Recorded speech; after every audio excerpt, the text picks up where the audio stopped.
तुम्हारी सारी शर्मिंदगियां, जिस तरह एक पेज फट रहा है, तुम्हारी शर्मिंदगियां फट रही हैं आज।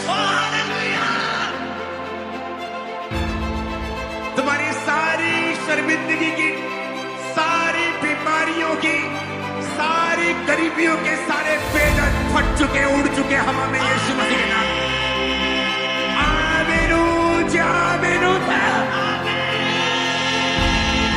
कांग्रेचुलेशन आज की मीटिंग के लिए, कांग्रेचुलेशन। और ये कांग्रेचुलेशन तुम्हें, तुम्हारी पीढ़ियों तक को है, क्योंकि जो तुम्हारे अंदर बोया गया है वो फल बहुत बड़ा है। इन जीसस नेम, आमीन। ऊंचा चर्च। जब भी आप राइट कोई चीज करते हैं, आपका रिजल्ट हमेशा राइट होता है। अब यहां पर एक फैमिली है जो बड़ी गरीब है, बड़ी पुअर फैमिली है, लेकिन क्रिश्चियन है और स्ट्रिक्ट फैमिली है। उनके घर में एक बच्चा पैदा होता है, उसका नाम रखा जाता है इवान रॉबर्ट्स। जब वो बच्चा पैदा होता है तो उसको सिखाया जाता है, जब वो 10 साल तक उसको strict disciplined life, quite life उसको सिखाई जाती है। और उसके घर में रूल होता है कि रात को तू प्रार्थना करेगा और बाइबल वर्स को याद करके तू सोएगा। जब तक तू बाइबल वर्स को याद नहीं करेगा, हम तेरे को, तू सोएगा नहीं। तो उस घर में जो एक पुअर फैमिली है, मजदूरी करते थे वो, और मजदूरी भी कहां? कोल माइंस में। ये इंग्लैंड के साथ देश है वेल्स, जो यूनाइटेड किंगडम का हिस्सा है। और इस तरह मजदूरी वो करते थे। आपकी स्क्रीन पे वो आ रहा होगा। और ये मजदूर जो होते थे, ये कोल की खदानों में, कोयले की खदानों में होते थे। इनके घर में बच्चा पैदा होता है, उसका नाम इवान रॉबर्ट्स रखते हैं और उसको सिखाते हैं कि बेटा डिसिप्लिन्ड लाइफ जीनी है, प्रार्थना वाली जिंदगी जीनी है। और रोज बाइबल वर्स को वो याद करता था। जब वो 11 साल का था, उसके पिता का बहुत बड़ा एक्सीडेंट होता है और उनको टांग पर चोट लग जाती है कोल माइन के अंदर। तो उस बच्चे को अपनी फैमिली की हेल्प करने के लिए सारे कुछ छोड़कर काम पे लगना पड़ता है। जब वो 11 साल का था, वो काम पे चला जाता है और डोर बॉय बन जाता है। जो दरवाजे पे छोटू, आप बोलते हैं छोटू वो चाय ले आ, ए छोटू ये कपड़ा दे आ, ए छोटू कपड़ा मार गाड़ी पे, वो वाला छोटू बन जाता है। और उसके बाद वो अपनी फैमिली की हेल्प करने लगता है। जब वो 13 साल का था और उसे स्पिरिचुअल चीजों में इंटरेस्ट होने लगा, क्योंकि वचन कहता है कि जब तू अपने बच्चों को छोटे होते ही मेरी लाइन पे चलाएगा, जब वो बड़े हो जाएंगे तो उससे पीछे नहीं हटेंगे। जब वो 13 साल का था, उसे परमेश्वर की आत्मा में इंटरेस्ट आने लगा और वो जब चर्च गया तो एक दिन पास्टर ने कहा, हर संडे चर्च आया करो। क्या पता जिस दिन तुम नहीं आए उस दिन पवित्र आत्मा ने अगर चर्च विजिट किया हो, तो उस दिन पवित्र आत्मा उतर आया और तुम चर्च में ना हुए तो क्या होगा। ये बात उसके दिल को छू गई। और जब ये बात उसके दिल को छुई तो उसने कहा, मैं हर संडे चर्च आऊंगा। कोल माइन से काम करके थका हारा वो चर्च में जाता था, चाहे वो जितना भी एग्जॉस्टेड होता था, शरीर में थका हुआ होता था, लेकिन वो चर्च में जाता था। जब वो 20 साल का हुआ, जिस कोल माइन में वो काम करता था, वहां पे एक बड़ा एक्सप्लोजन हुआ, एक बड़ा धमाका हुआ और उसकी जिंदगी बड़ी मिरेकलसली बच गई। इस चीज ने उसे बड़ा छुआ कि देखो, मैं मर सकता था यहाँ पे आसानी के साथ, लेकिन परमेश्वर ने मुझे बचाया क्योंकि मैं प्रभु के साथ जुड़ा हुआ हूं। उसका विश्वास परमेश्वर में और बढ़ता गया। 24 साल की उम्र में उसको इच्छा हुई कि मैं परमेश्वर के कामों को करूंगा और उसने जॉब को छोड़ के लोहार का काम करने लगा अपने अंकल के साथ। जब वो 25 साल का हुआ, उसके अंदर परमेश्वर के विजन आने लगे कि तू वेल्स कंट्री, जिसकी पॉपुलेशन उस समय कोई 20 लाख के करीब थी, और उसे दर्शन आने लगे कि 1 लाख लोग उसके सामने लिखा हुआ नंबर आता था कि तू इतने लोगों को वहां पे बचाएगा। लेकिन वो जब माइन को काम को छोड़कर लोहार का काम करता था और प्रार्थना में बढ़ रहा था, तो उसको लगातार फिर दर्शन आने लगे। 26 साल की उम्र में वो बाइबल कॉलेज चला गया और परमेश्वर ने बाइबल कॉलेज में उससे बात की कि जा और अपने एरिया के यूथ के लोगों को इकट्ठा कर। वो आया वापस और यूथ के लोगों को इकट्ठा करके वो प्रार्थना करने लगा और सिर्फ 16 लोग उसके पास आए। 16 यूथ उसके पास आया, क्योंकि ये इवान रॉबर्ट्स प्रार्थना वाला व्यक्ति था। जब ये 13 साल का था, परमेश्वर ने इसको बोझ दिया कि तू रोज प्रार्थना करेगा। और ये रोज रात को 1 बजे प्रार्थना शुरू करता था, सुबह के 5 बजे तक, और रोज 4 घंटे ये रोज प्रेयर करता था, 4 घंटे। और 13 साल लगातार इसने प्रार्थना की और एक ही दर्शन, परमेश्वर तू रिवाइवल को ले गया, लोग तेरे नाम को समझे, लोग तेरे नाम को जाने। और लगातार 13 साल 4 घंटे रात को ये रोज रोज रोज प्रार्थना करता था। 26 साल की उम्र में परमेश्वर ने इसको बुलाहट दी, जा और अब प्रचार शुरू कर और अपने एरिया के लोगों को बचा और यूथ में जाके मेरा प्रचार कर। पहली मीटिंग में 16 यूथ आता है और ये यूथ को प्रचार करने लगता है। एक कोल माइन में काम करने वाला, एक खदान का मजदूर बात करने लगता है परमेश्वर की आत्मा के द्वारा लोगों से और ये उसके पास कोई बहुत फैंसी सरमन्स नहीं थे, उसके पास कोई बहुत बाइबल की बड़ी डीप थ्योरी उसके पास नहीं थी। सिर्फ वो पवित्र आत्मा का भेजा हुआ जन था, और दूसरा वो एक प्रार्थना करने वाला व्यक्ति था। रातों रात घुटनों पर रहकर वो एक प्रार्थना करने वाला व्यक्ति था, क्योंकि उसकी माता पिता ने उसकी जो परवरिश की थी वो बड़ी स्ट्रिक्ट क्रिश्चियन फैमिली थी, जो संडे को चर्च जाना भूलते नहीं थे, चाहे वो कितने भी गरीब थे। कोल माइन में काम करते करते उसके पिता को इंजरी हो गई, उसका बेटा काम पे लगाना पड़ा जब वो 11 साल का था, लेकिन चर्च जाना फिर भी वो भूलते नहीं थे। परमेश्वर के साथ जुड़े हुए व्यक्ति और प्रार्थना करने वाले व्यक्ति। उसके बाद जब वो आया लोगों के सामने, उसने कहा, मैं तुम्हें फैंसी सरमन देने के लिए नहीं आया हूं, बस 4 बातें मैं तुमसे कहना चाहता हूं। पहला, अपने पापों को मान लो। जितने भी पाप तुम्हारी जिंदगी में हैं, उनका अंगीकार करके तुम परमेश्वर के साथ जुड़ जाओ, ताकि परमेश्वर के सामने से तुम्हारे लिए विश्रांति से भरे हुए और शांति से भरे हुए दिन आए। कहता दूसरा, हर उस हैबिट को छोड़ दो जो डाउटफुल है, जो तुम्हें लगता है कि परमेश्वर की आज्ञा से तुम्हें दूर कर रही है, चाहे वो शराब का पीना हो, चाहे वो व्यभिचार हो, चाहे वो गलत संगति हो, चाहे बॉयफ्रेंड गर्लफ्रेंड के चक्कर हो, उन सब कामों को कहता छोड़ दो। कहता तीसरा, कहता उसी वक्त पवित्र आत्मा की बात को सुनो जब वो तुमसे बात करता है, उसी वक्त उसको डिले नहीं करना। अगर तुम खाना खा रहे हो और अपने दोस्तों से बात कर रहे हो और पवित्र आत्मा तुमसे कहे, बेटा जाकर प्रार्थना कर, तो उसी समय चले जाना है, परवाह नहीं करनी तेरे दोस्त क्या कहेंगे। अगर तेरे घर में चाहे कोई तेरे रिश्तेदार की शादी हो संडे के दिन, लेकिन पवित्र आत्मा तुझे कहे, नो, तुझे सिर्फ संडे चर्च अटेंड करना है। कहता पवित्र आत्मा की बात को उसी वक्त सुनना है। अगर पवित्र आत्मा किसी से तुम्हें माफी मांगने के लिए कहता है, उसी वक्त मांगना है। कुछ कन्फेस करने को कहता है, उसी वक्त करना है। पवित्र आत्मा की गाइडेंस के अनुसार चलना है और बिल्कुल भी देरी नहीं करनी है। वो कोई पाप छोड़ने के लिए कहता है, कोई गलत आदत छोड़ने के लिए कहता है, अपने माँ बाप को सॉरी बोलने के लिए कहता है, किसी को सॉरी बोलने के लिए कहता है, अपने पाप अंगीकार करने के लिए बोलता है, अपने पास्टर से बात कर इस बात में वो बोलता है, कहता है उस बात में देरी मत करना। चौथा पॉइंट उसने कहा कि पब्लिकली क्राइस्ट को कन्फेस करना। उसने कहा तुम जब यीशु मसीह को मानते हो तो पब्लिकली इस बात के बारे में बताना, इस विश्वास को सीक्रेट में मत रखना। 4 सिंपल मैसेज उसने दिए, 4 पॉइंट्स का सिंपल मैसेज उसने दिया, और परमेश्वर ने उसकी जिंदगी में काम करना शुरू किया। जब 4 पॉइंट्स का मैसेज लोगों ने सुना, यूथ ने सुना, क्योंकि एक देश में अगर 5% लोग भी हाई लेवल के नशेड़ी हो तो पूरा देश ही नशेड़ी गिना जाता है। एक स्टेट में जब 5% ही लोग नशा करने वाले हो, पूरे स्टेट का नाम बदनाम होता है कि ये तो स्टेट ही नशेड़ियों का है जी। उस देश में परमेश्वर ने उसे एक आंकड़ा दिया, 1 लाख लोग, सिर्फ 20 लाख लोगों के 1 लाख, 20 लाख से हल्का सा कम थे वो। तो इसका मतलब 5% लोग थे वहां पे जहां जो बहुत ही पाप में थे और अत्यधिक अंधेरे में थे। जब उसने प्रीच करना शुरू किया तो वहां पे जो न्यूज रिपोर्टर्स थे, वहां पे जो मेन न्यूज चैनल उसका नाम था द वेस्टर्न मेल, उस न्यूज़पेपर में अलग अलग तरह के स्पोर्ट्स के कॉलम्स आते थे कि आज ये व्यक्ति आ रहा है, आज ये क्रिकेट हो रहा है, आज ये फुटबॉल का मैच है। लेकिन जब उसने प्रीच करना शुरू किया और लोगों ने क्राइस्ट को एक्सेप्ट करना शुरू किया और 1 लाख लोग 1-1.5 साल के अंदर अंदर बचा दिए गए उस देश में। बेदारी ने पूरे देश को घेर लिया, न्यूज चैनल्स के ऊपर ये आने लगा, आज इतने लोगों ने तौबा की, आज इतने लोगों ने क्राइस्ट को अपना जीवन दिया।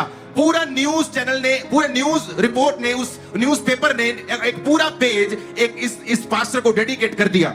जो बड़े बड़े उस न्यूज पेपर के बड़े बड़े जो रिपोर्टर्स थे वो पास्टर्स के संग जाने लगे मीटिंग्स में, और मीटिंग की सारी जानकारी वो लिखते थे, आज इस जगह पे मीटिंग हुई और इतने लोगों ने क्राइस्ट को अपना जीवन दिया। और परमेश्वर ने अजीब काम करने शुरू कर दिए। बेदारी पूरे एरिया में हिट कर गई, यूथ परमेश्वर का काम करने लगा, वो वर्शिप करने लगे, वर्शिप में रोते थे, चिल्लाते थे, परमेश्वर की स्तुति करते थे, आराधना करते थे। कोई उनको मैड मैन बोलता था, कोई पागल आदमी बोलता था, कोई बोलता ये दिमाग इनका खराब हो गया है। लेकिन उस एरिया में इतना काम हुआ कि उस एरिया के सारे बार्स, सारे पब बैंकरप्ट हो गए, क्योंकि वो सारे लोगों ने शराब पीना बंद कर दिया और पब्स पे जाना बंद कर दिया। उन पब्स ने, जिन न्यूज़पेपर्स की मैं बात कर रहा हूं, वो क्रिश्चियन न्यूज़पेपर्स नहीं थे, वो वहां के सेकुलर न्यूज़पेपर थे। इसका मतलब वो सब धर्मों को मानने वाला न्यूज़पेपर था। इसका मतलब ये नहीं कि वो क्रिश्चियन न्यूज दे रहा है तो शायद वो क्रिश्चियन होगा, एक्साइटेड हो गया होगा कि मेरे धर्म का काम हो रहा है, लेकिन ऐसा नहीं था। वो एक सेकुलर न्यूज़पेपर था और वो लगातार छाप रहा था कि रिवाइवल हिट कर चुका है वेल्स को। वेल्श रिवाइवल 1904 और 5, 1904 और 5 का वेल्श रिवाइवल वो लिखा हुआ न्यूज़पेपर के ऊपर आता था। आज इतने लोगों ने तौबा की, आज इतने लोगों ने क्राइस्ट को अपना जीवन दिया। शराब पीनी बंद कर दी लोगों ने। पब्स ने रिटन डॉक्यूमेंट लिखा, पब्स और बार के मालिकों ने अपने लेटर हेड्स के ऊपर लिखा और कंप्लेंट की कि जब से इस व्यक्ति ने इस शहर में प्रचार करना शुरू किया है, हमारे पब्स बंद हो गए हैं, हम बैंकरप्ट हो गए हैं, क्योंकि जो लोग शराब पीने के लिए हमारे पास आते थे वो सारे चर्च जाने लगे हैं। एक बड़ा रिवाइवल वहां पे आया। एक सामर्थी रिवाइवल जो पहले कभी उस हिस्ट्री में नहीं देखा गया था, वो आया। क्यों? क्योंकि एक व्यक्ति ने फैसला किया कि मैं वहां पे प्रार्थना करूंगा। उस व्यक्ति ने फैसला किया कि मैं प्रेयर करूंगा अपने देश के लिए, अपनी स्टेट के लिए मैं प्रार्थना करूंगा। आज आप दुखी हो जाते हैं जब आपका पति नशा नहीं छोड़ता। क्या आपने प्रार्थना की? क्या आप रोज 6 घंटे परमेश्वर की हुजूरी में बैठते हैं? 2008 में 3 लोगों से खामरा चर्च शुरुआत हुई थी, लेकिन उस 3 लोगों की शुरुआत होने से पहले मैं रोज 6 से 8 घंटे रोज प्रार्थना करता था। इसलिए नहीं कि मैं बड़ा धर्मी था, इसलिए कि मुझे हीलिंग चाहिए थी। और उस हीलिंग को परमेश्वर ने बहाना बनाकर रोज मुझे अपनी हजूरी में बैठा देना। रोज 6-6 घंटे, 8-8 घंटे रोज मैंने परमेश्वर की प्रेजेंस में बैठना। जब आपको हीलिंग चाहिए होती है, आप 2 मिनट मांगते हैं, 5 मिनट मांग लेंगे, 10 मिनट मांग लेंगे, उसके बाद क्या मांगेंगे बार बार? उसके बाद मैं फिर बैठता था परमेश्वर की प्रेजेंस में, सॉन्ग्स को, खुदाबंद के गानों को, वर्शिप सॉन्ग्स को सुनता था और ऐसे प्रार्थना करता था। जब मेरा यूथ जो फ्रेंड होते थे, जब संडे आता था, उनको एक्साइटमेंट होती थी, वाओ आज हम वाटर पार्क जा रहे हैं, आज हम घूमने जा रहे हैं, आज हम पहाड़ों पे जा रहे हैं। और मेरे दिल में एक्साइटमेंट होती थी, वाओ आज मुझे अपनी दुकान से छुट्टी है, क्योंकि मैं बिजनेस करता था। आज चर्च को मुझे सुबह जाकर मेरी पूरी शाम मेरे पास फ्री है। मेरे पास एक्साइटमेंट होती थी कि आज मैं फुल नाइट प्रेयर कर सकता हूं, आज फुल शाम मैं प्रार्थना कर सकता हूं। उन 3 लोगों से शुरू हुई चर्च को परमेश्वर ने इस इंडिया की सबसे बड़ी बिगेस्ट चर्च कितने सालों में बनाया, आप उसके गवाह हैं। कितना यूथ इस चर्च ने बदला, आप उसके गवाह हैं। कितने हजारों लाखों डॉक्यूमेंटेड लोगों ने खामरा में नशा छोड़ा है, आप लोग उसके गवाह हैं। क्योंकि मेरा परमेश्वर सब कुछ कर सकता है अगर कोई व्यक्ति इस बात पे बिलीव करे कि वो आज भी प्रार्थना करने वालों को उत्तर देता है।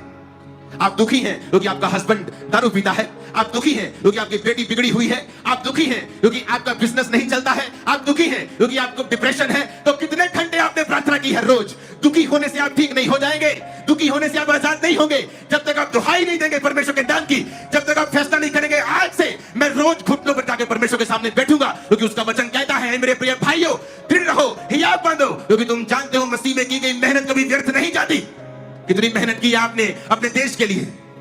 आज पास्टर्स जो इस दुनिया के सबसे लोनली लोग होते हैं, सबसे ज्यादा स्ट्रेस्ड वो काम है तो वो पास्टर्स का होता है, और उनको प्रार्थना करने की जरूरत होती है। वो फैंसी सरमन से लोगों को बचा नहीं पाएंगे, वो फैंसी सरमन देके लोगों के हृदय को परिवर्तित नहीं कर पाएंगे। उनको घुटनों के ऊपर सरमन को पैदा करना होगा, उन्हें घुटनों में आना होगा, हाथों को उठाना होगा, रात रात परमेश्वर की दुहाई को देना होगा। रातें लोगों के सोने के लिए हैं, क्रिश्चियन लोगों के बनने के लिए हैं, हमारे सोने के लिए रातें नहीं होती हैं। मैं अपने पिछले मसीह जीवन के 21-22 साल में चंद रातों को जानता हूं जब मैं फुल नाइट सोया हूंगा। मुझे याद नहीं, अब मैं याद कर रहा हूं, मुझे याद नहीं मैं किस रात को फुल नाइट सोया था।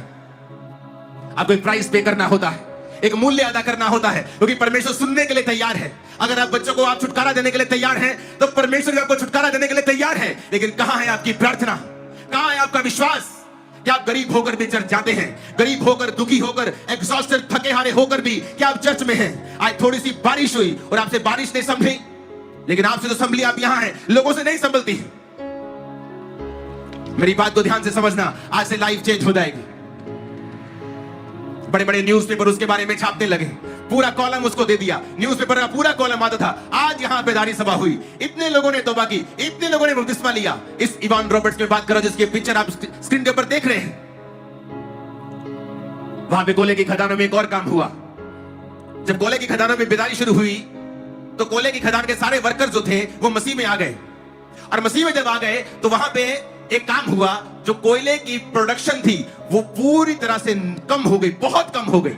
उसका रीजन ये था कि वहां की खदानों के अंदर जितना कोयला था, वहां के घोड़े जो होते थे उन घोड़ों पर वो लाद कर उन कोयले को वहां से निकालते थे।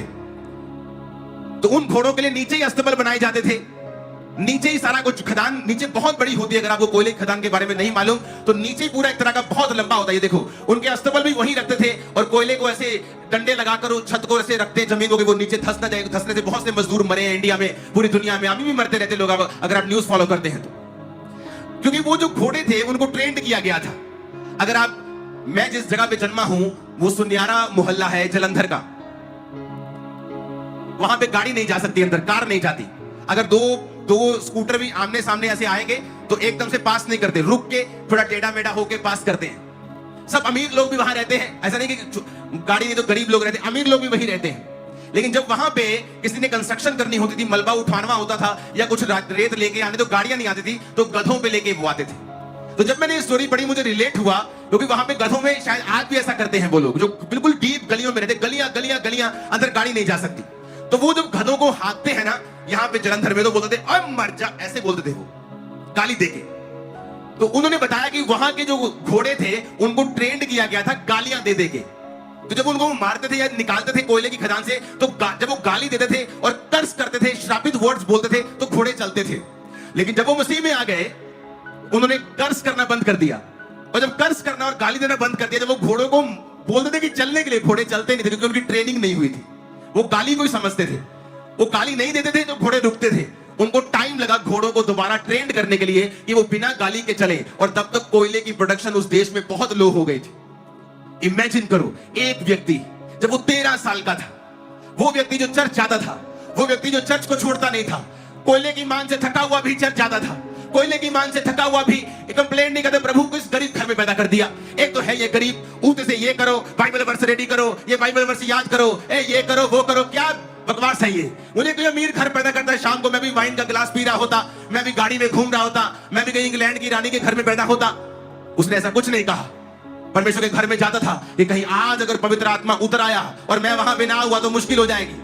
रोज हर संडे चर्च जाना, जहां मीटिंग होनी वहां जाना। एक 13 साल का व्यक्ति, और 0 से 10 साल तक वो अपने माता पिता के बिल्कुल डिसिप्लिन में रह के रोज रात को बाइबल वर्स को याद करके वो प्रार्थना किया करता था।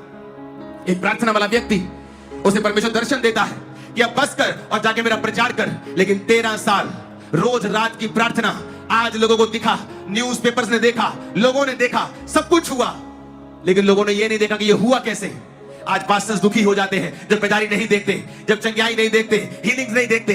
वो देखते हैं ये मिनिस्ट्री कैसे बढ़ रही है। कोई मिनिस्ट्री फैंसी सरमन्स देके नहीं बढ़ सकती है, अच्छी बातें सिखाकर कोई मिनिस्ट्री बेदारी को नहीं लेके आ सकती है। जब तक वो मिनिस्ट्री का सरमन आपके घुटनों की तरह, आपके घुटने छील कर खुदा के सामने घंटों बैठकर जब तक ना जन्मा हो, जब तक वो सरमन ऐसा ना हो, लोगों के हृदय को चेंज नहीं कर सकता है। आज आप में से बहुत सारी यूथ है, मैं जानता हूं प्रोफेटिकली खुदाबंद आपसे प्रार्थना करने के लिए कहेगा, और आप इस एरिया और इस पंजाब और इस इंडिया की बड़ी बेदारी का कारण होंगे इन जीसस ने। मुझे आमीन साथ चाहिए, और ऊंचे चाहिए, और बड़े चाहिए, और चिल्लाने वाले चाहिए। हालेलुया, आमीन, ऊंची आवाज में सात बार आमीन बोलो, ऊंची आवाज में। Hallelujah, praise the Lord. हम धन्यवाद करते हैं परमेश्वर का आज के इस रिवाइवल क्रूसेड के लिए जो आज पठानकोट में हुआ है।